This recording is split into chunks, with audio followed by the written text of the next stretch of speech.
This is definitely an attack. It will affect your child rearing. It will affect your education system.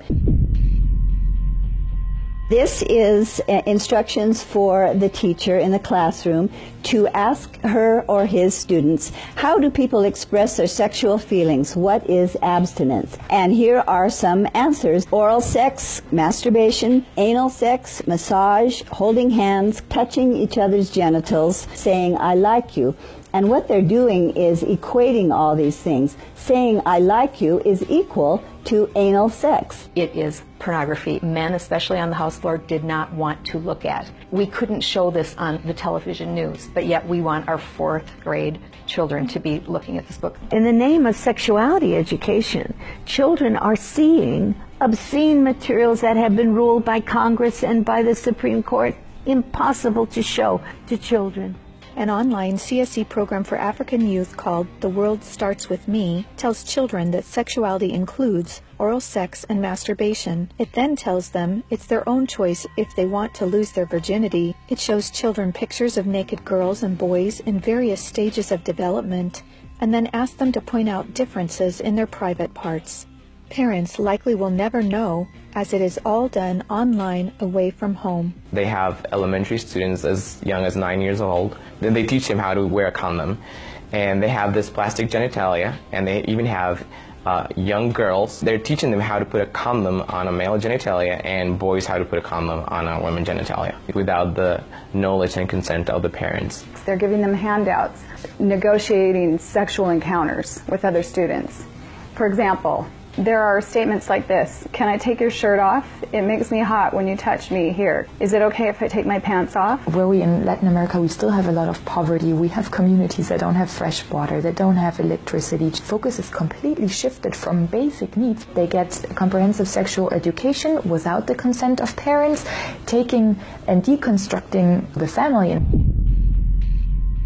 My brother Luigi and I had an opportunity to go to the United Nations and give a speech on the UN floor. I told them how Planned Parenthood was passing out a booklet for HIV positive youth at the United Nations called Healthy, Happy and Hot. This is for the kids who have AIDS. It teaches about sexual pleasure through masturbation, with same-sex partners, and even if you are drunk.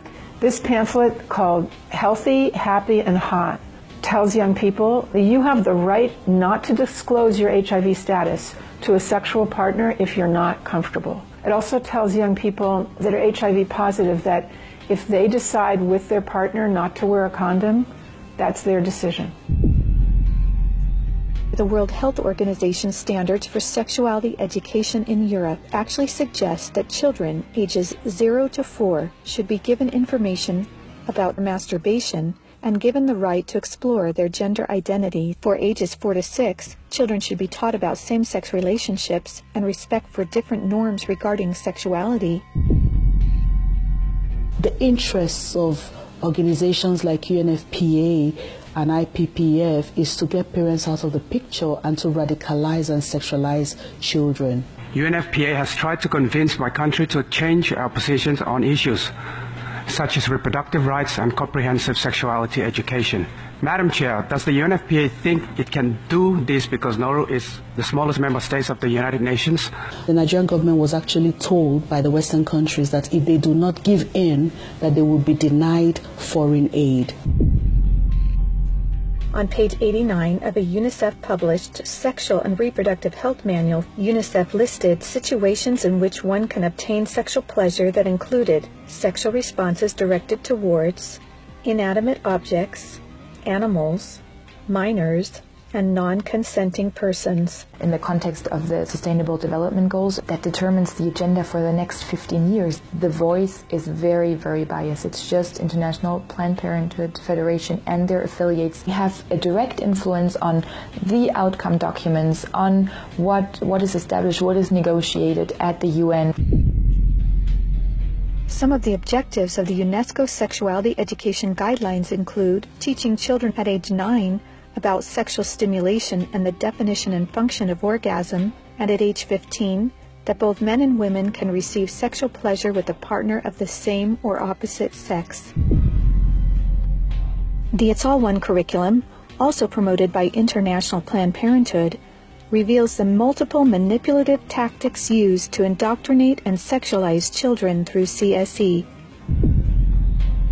Like other CSE programs, It's All One claims, among other things, to be evidence-based, comprehensive, human rights, gender-sensitive, and culturally appropriate education that will increase young people's responsible decision-making, to reduce adolescent rates of pregnancy and sexually transmitted infections, including HIV. It's All One, however, like most CSE programs, is really just cleverly disguised abortion rights, sexual pleasure education, masquerading as human rights, gender, and sexual and reproductive health education. It aggressively promotes abortion. With over 112 references to abortion, It's All One has an obsessive focus on sexual pleasure, mentioning sexual pleasure 62 times. It promotes multiple sex acts and instructs children on how to stimulate themselves or their partner to orgasm. To explore their readiness, children fill out a worksheet that infers children are ready to have sex when you are feeling sexually attracted to the other person, and when you're feeling comfortable about telling the other person what feels good sexually. It teaches that human rights encompass sexual rights, including alleged rights to all persons to sexual expression and the right to seek sexual pleasure. Hooking children on sex is a multi-billion-dollar business for Planned Parenthood and other similar organizations. This is because children, or prospects, once sexualized, become Planned Parenthood customers, dependent upon their services. Comprehensive sexuality education programs are disguised under many names. They may be called comprehensive sex or sexual education, education on human sexuality, reproductive health education, information on sexual and reproductive health, family life education, teen pregnancy prevention, rape prevention, anti-bullying programs, HIV/AIDS prevention, and sometimes even abstinence or abstinence plus education. CSE programs usually falsely claim to be age-appropriate, evidence-based, healthy sexuality education that will prevent teen pregnancy, sexual abuse, STDs, and HIV. One of the handouts that concerns me the most is called the Genderbread Person. They teach that gender is a spectrum, that you can choose to be whatever you want. You could be all female one day and the next day feel like you're neither female or male. Frankly, it's confusing. It's mental molestation. We're confusing these kids as to what they are. From a medical perspective, when sexual freedom is the priority, then sexual health is going to suffer. There are laws in Oregon where children as young as 15 can get taxpayer-funded sex changes without parental consent. You can't have an aspirin at school without parental consent. However, a student could make these life-altering, permanent decisions without their parental knowledge or consent. Sexual rights, sexual education movements began with Dr. Alfred C. Kinsey. Kinsey actually had pedophiles measure with a stopwatch how many children could achieve what he called orgasms within a 24-hour period. Today, comprehensive sexuality education is based on this philosophy that children are sexual from birth, created by Kinsey. Say no to CSE! Say no to CSE! We've got to stop it.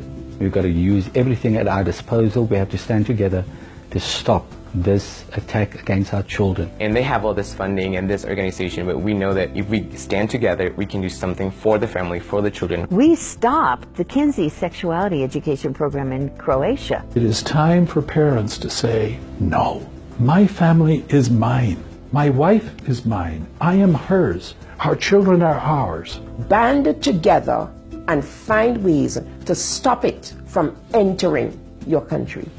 Men have to rise up, defend their family. On matters sexual, the fathers have got to stand up.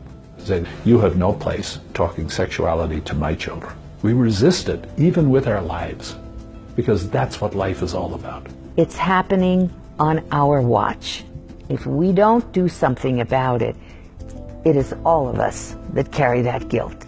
To learn more and to sign the petition to stop comprehensive sexuality education, go to stopcsc.org. Together, we can and will protect the world's children.